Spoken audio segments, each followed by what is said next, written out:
अरे आप कितनी भी कोशिश कर लो, उपेंद्रवादी और राष्ट्रीय लोक मोर्चा को तोड़ने के सारे प्रयास विफल होंगे। है ना, किनका नाम घोटालों में आ रहा है? लैंड फॉर जॉब में किनका नाम है? किनके नाम से जमीन अवैध रूप से ली गई है? तो भाई ये सारा विषय तो सामने में है ना।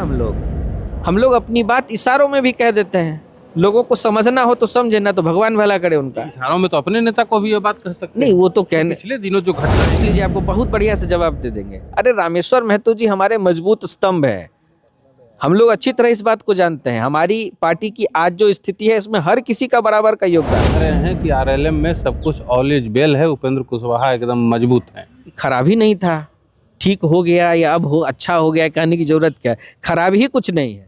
आरएलएम में सब कुछ ठीक ठाक नहीं है, ये हम नहीं कह रहे हैं। मीडिया में इस तरह की चर्चाएं अभी जो हैं चल रही हैं। पिछले दिनों आरएलएम में जो कुछ घटनाएं हुई, पत्नी को टिकट दिया गया, बेटे को मंत्री बनाया गया, उसके बाद कई नेता जो है पार्टी छोड़ करके भाग गए। उसके बाद अब जो है आरएलएम के ही विधायक का सोशल मीडिया पे डाला गया यह पोस्ट जो है वो चर्चा का विषय बना हुआ है। रामेश्वर महतो जो आरएलएम के विधायक हैं और बड़े नेता भी हैं आरएलएम के, उपेंद्र कुशवाहा के काफ़ी करीबी माने जाते हैं, उन्होंने सोशल मीडिया पे एक पोस्ट लिखा है, राजनीति में सफलता केवल भाषणों से नहीं बल्कि सच्ची नीयत और दृढ़ नीति से मिलती है। जब नेतृत्व की नीयत धुंधली हो जाए और नीतियां जनहित से अधिक स्वार्थ की दिशा में मुड़ने लगें, तब जनता को ज़्यादा दिनों तक भ्रमित नहीं रखा जा सकता। आज का नागरिक जागरूक है, वह हर कदम, हर निर्णय और हर इरादे को बारीकी से परखता है। अब ये पोस्ट किस संदर्भ में है, उपेंद्र कुशवाहा इस मामले पे बोल नहीं रहे हैं, तो हमने जो है आरएलएम के प्रदेश प्रवक्ता नितिन भारती से सवाल का जवाब लेना उचित समझा है। नितिन जी, स्वागत है आपका। धन्यवाद। कैसे देखते हैं रामेश्वर जी के पोस्ट को? ये बहुत एप्रिसिएशन वाला पोस्ट है। देखिए, ये वही बात है जो एक तरह से शिवानंद तिवारी जी कल कह गए। शिवानंद तिवारी तो आरजेडी के ही है ना, उन्होंने भी तो यही बात समझाई तेजस्वी जी को, वही बात रामेश्वर महतो जी समझा रहे हैं। इसको पीछे से पढ़ना शुरू कीजिए, अंतिम पंक्ति में सार सब कुछ छिपा हुआ है। अभी कोई चुनाव तो होना नहीं है। इन्होंने क्या कहा? जनता ने किस आधार पर निर्णय लिया? नेतृत्व को परख के लिया। नेतृत्व किसका? आरजेडी का। आरजेडी के नेतृत्व की कमी को देखते हुए जनता ने पूरे महागठबंधन को नकार दिया। यही बात तो कहा है इन्होंने। नेतृत्व की नीयत के विषय में सवाल उठाया। आरजेडी की नीयत के विषय में, आरजेडी के नेतृत्व के विषय में, उनकी नीयत के विषय में तो लगातार सवाल उठ रहे हैं ना। किनका नाम घोटालों में आ रहा है? लैंड फॉर जॉब में किनका नाम है? किनके नाम से जमीन अवैध रूप से ली गई है? तो भाई ये सारा विषय तो सामने में है। और इनको बिल्कुल इन्होंने ठीक कहा कि जनता ने इसलिए सोच समझकर पिछले चुनाव में निर्णय लिया और आरजेडी 25 तक पहुंच गई। मुझे तो आरजेडी के उस कार्यकर्ता की याद आ रही है जो अपना कपड़ा फाड़ कर 10 सर्कुलर के सामने में ये श्राप दे रहा था आरजेडी को कि 25 पे रुक जाओगे, और देखिए उसकी बात रह गई और 25 पर ही आरजेडी आकर रुक गई। तो कुल मिला के इसका एक एक स्टेटमेंट आरजेडी की वर्तमान स्थिति को बहुत अच्छे से रेखांकित करता है, और इसलिए मैं उसको इसी रूप में देखता हूँ। अच्छा, अब दूसरी बात क्या है, कई लोग इसमें मजा लेने की कोशिश करते हैं। अरे आप कितनी भी कोशिश कर लो, उपेंद्रवादी और राष्ट्रीय लोक मोर्चा को तोड़ने के सारे प्रयास विफल होंगे। लेकिन बात यह है कि रामेश्वर महतो जैसे नेता अगर आरजेडी और तेजस्वी यादव पे कोई पोस्ट लिखेंगे तो उनका नाम लेके लिखेंगे। नाम लेके कहाँ लिखे? राजनीतिक सुचिता ना डरने की बात है। राजनीतिक सुचिता क्या कहती है? राजनीतिक सुचिता इशारों में भी बात कह जाती है। हमारे नेता को आपने कभी ये सुना है कहते हुए, किसी के साथ अपशब्द कहते हुए? तो उस स्कूल के विद्यार्थी है ना हम लोग अपनी बात इशारों में भी कह देते हैं। लोगों को समझना हो तो समझे, ना तो भगवान भला करे उनका। इशारों में तो अपने नेता को भी ये बात कह सकते हैं। नहीं, वो तो कहने पिछले दिनों जो घटनाएं हुई नहीं, देखिए लोकतंत्र, हमारे दल के अंदर का जो लोकतंत्र है उसको बाहर बाजार में बोलने की जरूरत नहीं है। हमारे नेता इतनी सहूलियत हर किसी को देते हैं कि वो सामने में आकर अपनी बात रख सकता है। और जब जिस तरह से इस विषय को घुमाने की कोशिश की जा रही है, उसमें तो कोई विषय ही नहीं है ना। सर्वसम्मति से लिए गए निर्णय के बाद विधानसभा में लोग गए, विधानसभा परिसर में लोगों ने इस लिए गए निर्णय को एप्रिशिएट किया, लोगों ने इसका समर्थन किया। उसके बाद उनको बदनाम करने की कोशिश की जा रही है। उनके हर एक मूवमेंट को, हर एक काम को सवाल खड़े किए जा रहे हैं। क्यों भाई? हो सकता है रामेश्वर जी को बाद में पछतावा हो रहा होगा कि हमने बेकार गलत निर्णय के साथ हम चले। ये सवाल आप उनसे जाके पूछ लीजिए, आपको बहुत बढ़िया से जवाब दे देंगे। अरे रामेश्वर महतो जी हमारे मजबूत स्तंभ है। हम लोग अच्छी तरह इस बात को जानते हैं। हमारी पार्टी की आज जो स्थिति है, इसमें हर किसी का बराबर का योगदान है, चाहे वो जीतने वाले हमारे प्रत्याशी हो या जो हार गए हो प्रत्याशी। और जिनको इस बार टिकट नहीं मिल सका, वो सारे लोग भी एक दो लोग थोड़ी थे, आपको भी जानकारी है। 25-30 से लेकर 40 लोग ऐसे थे जो चुनाव में जाकर लड़ाई लड़ते और आराम से सीट निकाल कर आते, ऐसे ऐसे लोग भी थे। तो अभी आपने देखा पिछले दिनों भी एक पिता पुत्र की जोड़ी ने अलग अलग तरह की बात की, उसका भी मैंने आपके पास आपके चैनल पर आकर जवाब दिया था।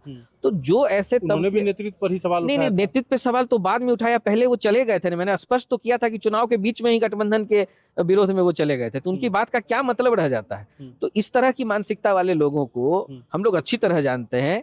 इनके व्यक्तिगत स्तर पर कोई वो नहीं है, क्षमता नहीं हो, और आप नेतृत्व पर अनावश्यक सवाल करें, उस तरह के लोगों को हम लोग तरजीह ही नहीं देते हैं। हमारे चारों विधायकों ने सर्वसम्मति से इस विषय पर निर्णय लिया है, और लोग बार बार उस चीज को उठा उठा के अपना अंतिम प्रयास करते हैं कि किसी तरह से चिंगारी लग जाए, किसी तरह से आग लग जाए। कुछ होने वाला नहीं है। विधानसभा चुनाव के वक्त जो है इस तरीके की खबरें भी मीडिया में चली थी कि उपेंद्र कुशवाहा जी ने पूरा फोकस अपनी पत्नी के सीट पे, स्नेहलता जी के सीट पे कर दिया, रामेश्वर जी के पास वोट मांगने तक नहीं गए एक दिन। ये सब का भी तो नाराजगी हो सकता है ना। देखिए ऐसा है, मैं कार्यक्रम का प्रभारी था। आपने बिल्कुल सही जगह पे ये सवाल पूछा है, लेकिन तो एक्यूरेट जवाब भी आपको मिलेगा। क्यों? क्योंकि सर के सारे कार्यक्रम को लगाने की जिम्मेवारी मेरी थी, इसीलिए तो आपसे सवाल। एनडीए के तमाम दलों के साथ कोऑर्डिनेशन का काम भी मेरे पास थी। हमारे नेता जिस कद के नेता हैं, उनके कार्यक्रम की जरूरत अपने दल के अलावा बाकी दलों को भी थी। एक तो ये विषय है। दूसरा, हमारे दल में जो लोग प्रत्याशी थे, उनके जगह पर भी दूसरे दल से भी आना उतना ही आवश्यक था लोगों का प्रचार के लिए। तो ये वाइस वर्सा होता है ना, आप गिव एंड टेक का रिलेशन होता है गठबंधन में। हमारे नेता कहीं और जा रहे थे तो दूसरे दल के नेता हमारे यहाँ आ रहे थे। जीते कैसे?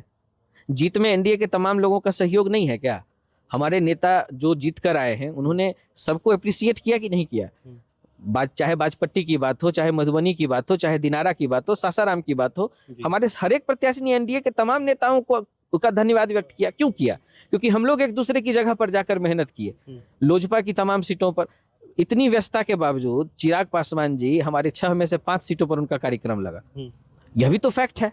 जहां नहीं पहुंच सके, उन्होंने स्पेशली वीडियो बनाकर भेजा। बाजपट्टी इसका उदाहरण है, वहां अलग से वीडियो बनाकर भेजा गया। अब हेलीकॉप्टर की गड़बड़ी की वजह से कुछ अगर कार्यक्रम इधर उधर हो गया तो उसका अल्टरनेट अरेंजमेंट भी वहां के लोगों ने किया। हमारे गठबंधन में जिस तरह से एकजुटता दिखी, उसका परिणाम पे असर दिखाई दिया। और उधर बिखराव था तो उधर का असर भी आपको दिखाई दे रहा है। मीडिया में इस तरीके भी चर्चाएं विधानसभा चुनाव में चली थी कि बाजपट्टी हराना चाह रहे हैं उपेंद्र कुशवाहा। देखिए ऐसा है ना, ये अनावश्यक चर्चा पर हम लोग इतना ध्यान नहीं देते हैं। ये क्या है कि विपक्ष के पास इस बार फ्रेंडली फाइट करने के अलावा तो और क्या किया इन्होंने, तो आपने देखा ही। जो अपने गठबंधन में सीट तय नहीं कर सके, वो जीतने के लिए क्या क्या सगुफेबाजी करेंगे, उस पर ध्यान दें हम लोग। उससे अच्छा है कि हम अपने चीजों पर फोकस करें और अच्छा काम। जिस तरीके से बाजपट्टी लड़ा है रामेश्वर महतो जी ने, मधुबनी में जिस तरह से माधव जी ने चुनाव लड़ा, दिनारा में हमारे आलोक सिंह जी ने जिस तरह से लड़ाई लड़ी, सासाराम में जिस तरह की मेहनत हुई, उसका परिणाम सामने है। तो चारों लोगों की मेहनत रंग लेकर आया है। तो फिर आप इस बात पर सवाल खड़ा करते हैं, वो भी विपक्षी लोगों के स्टेटमेंट के आधार पर। क्या हमारे किसी आदमी ने ऐसा कहा है? क्या बाजपट्टी से जीतने वाले रामेश्वर महतो ने कहा है? क्या माधव आनंद ने कहा? नहीं, कहाँ कह रहे हैं कि हमारे यहाँ प्रचार करने नहीं गए और हमको हराना चाह रहे थे? यह मतलब तो नहीं, बात नहीं है ना। अब मतलब अरे भाई नहीं, आप अपनी सुविधा, वही तो बता रहे हैं, अपनी सुविधा के हिसाब से किसी चीज का अर्थ आप लगाइएगा तो जैसा पर चश्मा पहनिएगा वैसा दिखाई देगा। काला चश्मा पहनिए, धूप में भी एकदम सब कुछ काला काला दिखाई देगा। सफेद चश्मा पहनिएगा तो आपको धूप का असर उतना ही दिखाई देगा। बात यह है कि बहुत स्पष्ट तरीके से इन्होंने आरजेडी की वस्तुस्थिति को 4 पंक्ति में रख दिया है सामने। अब जिसको समझना है समझे, ना समझना है तो भगवान भला करे उनका। मतलब आप ये कह रहे हैं कि आरएलएम में सब कुछ ऑल इज वेल है, उपेंद्र कुशवाहा एकदम मजबूत है। खराबी नहीं था, ठीक हो गया या अब हो अच्छा हो गया कहने की जरूरत क्या है? खराबी ही कुछ नहीं है। हाँ, इच्छा जरूर है कुछ लोगों की कि एक बार फिर उपेंद्र कुशवाहा खत्म हो जाए, उनकी सारी ताकत खत्म हो जाए। ऐसा होने वाला नहीं है। सब सपने में सोचते रहे, ऐसा कुछ नहीं होने जा रहा है। हम लोग एक साथ एकजुट समाज के हित में काम करने के लिए यहाँ पर हैं और वही हमारे लिए सर्वोपरि है। चाहे वो बाजपट्टी के हमारे विधायक हों, मधुबनी के हमारे विधायक हों, दिनारा के हमारे विधायक हों, सासाराम से हमारे विधायक हों या हमारे माननीय मंत्री हों, हम सब ने एकजुटता के साथ समाज हित में काम करने का जो निर्णय लिया है आदरणीय उपेंद्र कुशवाहा जी के नेतृत्व में, उसके लिए दृढ़ संकल्प है और आगे भी आपको काम करते हुए सारे लोग दिखेंगे। चलिए, बहुत बहुत शुक्रिया आपका। आपने सुन लिया, नितिन भारती ने बिल्कुल साफ कर दिया है कि आरएलएम में किसी तरह का कोई इफ वट नहीं है, सब कुछ ऑल इज वेल है। आप क्या सोचते हैं कमेंट बॉक्स में बताइएगा।